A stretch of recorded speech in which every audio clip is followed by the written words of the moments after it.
लोक आस्था के महापर्व छठ का हिंदू धर्म में अलग महत्व है। यह एकमात्र ऐसा पर्व है जिसमें न केवल उदयाचल सूर्य की पूजा की जाती है, बल्कि अस्ताचलगामी सूर्य को भी पूजा जाता है। महापर्व के दौरान हिंदू धर्मावलंबी भगवान सूर्यदेव को जल अर्पित कर आराधना करते हैं। बिहार में इस पर्व का खास महत्व है। मान्यता है कि छठ देवी सूर्यदेव की बहन है और उन्हीं को प्रसन्न करने के लिए भगवान सूर्य की आराधना की जाती है। छठ पूजा उत्सव को लेकर मंडी बाजार में छठ पूजा व्रत में उपयोग की जाने वाली पूजा सामग्री पहुंचते ही महिलाओं में पूजा सामग्री की खरीदारी को लेकर काफ़ी उत्साहित दिखी। मंडी की स्थानीय महिला सरिता हांडा व महिला विक्रेता ने बताया कि छठ वर्ष में 2 बार मनाया जाता है। पहली बार चैत्र में और दूसरी बार कार्तिक माह में। चैत्र शुक्ल पक्ष षष्ठी पर मनाए जाने वाले छठ पर्व को चैती छठ और कार्तिक शुक्ल पक्ष षष्ठी पर मनाए जाने वाले पर्व को कार्तिक छठ कहा जाता है। उन्होंने बताया है कि छठ की पूजा में गन्ना, फल, डाला और सूप आदि का प्रयोग किया जाता है। इस पर्व के दौरान छठी मैया के अलावा भगवान सूर्य की पूजा आराधना होती है। कहा जाता है कि जो व्यक्ति इन दोनों की अर्चना करता है, उनकी संतानों की छठी माता रक्षा करती है। कहते हैं कि भगवान की शक्ति से ही 4 दिनों का यह कठिन व्रत संपन्न हो पाता है। 5 दिनों के लिए, जिसमें हमारे यहाँ तुलसी पूजन होता है और तुलसी के साथ आंवला, गन्ना, पलाश, इन चीज़ों के साथ जो है वो शालिग्राम नामक शालिग्राम जिसे हम पूजते हैं, जो हमारे शास्त्रों में उसका व्याख्यान है कि शालिग्राम के साथ जो है तुलसी का विवाह रचा जाता है। और ये 5 दिन तक तुलसी के बीच में नई फसल आलू की आती है, आलू रखे जाते हैं।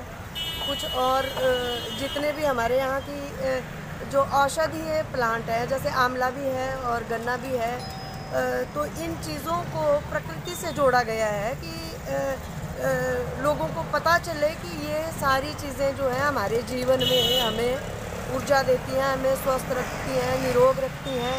तो ये सारे जो हमारे शास्त्रों में समय समय पर जो पूजन के माध्यम से लोगों को इनके प्रति अवेयर भी किया जाता था।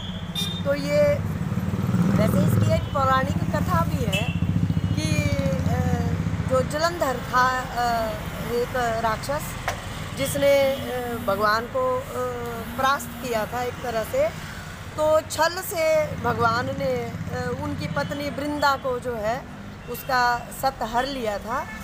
तो बाद में जब वृंदा सती थी, पतिव्रता थी, तो वृंदा ने भगवान से जब ये उसका उद्धार करना चाहा था, तो भगवान ने उसको बोला था कि वृंदा, तुम मेरे ऊपर चढ़ोगी, तुम पूजनीय बन जाओगी। ये जो मैंने किया है ये जलंधर को परास्त करने के लिए, क्योंकि इससे सारी प्रकृति को हानि होनी थी, इसीलिए ये मुझे करना पड़ा। तो तुम सदियों तक तुम्हारी पूजा होगी इस माध्यम से। तो भी ये पंचभिक्षम की जो परंपरा है, ये उस वृंदा के नाम पर भी तुलसी का पूजन जो है वो इसीलिए होता है।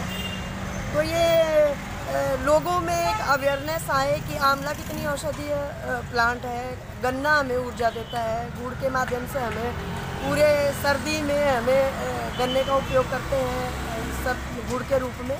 तो ये इसीलिए ये सारी चीज़ें मनाई जाती हैं।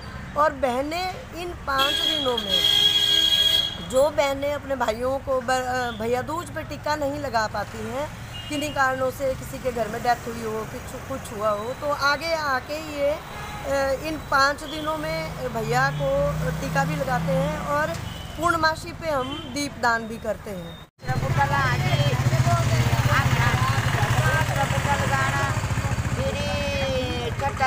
पूजा होती ब्राह्मण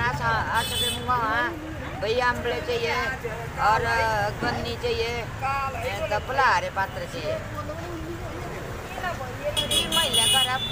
महिला का नहीं व्रत, महिला फिर यहाँ लगाने हो, फिर त्याचा व्रत भी करना, सांजा फिर ना डुबोने भी तुळशी अंदर, फिर खिचड़ी भी खानी है तारे सांजा होनी जी, बैगा डुबोनी, व्रत भी रखना, सांजा खाना भी खाना, आमले खिचड़ी भी खानी था, ये तुलसी वाले लगानी भी।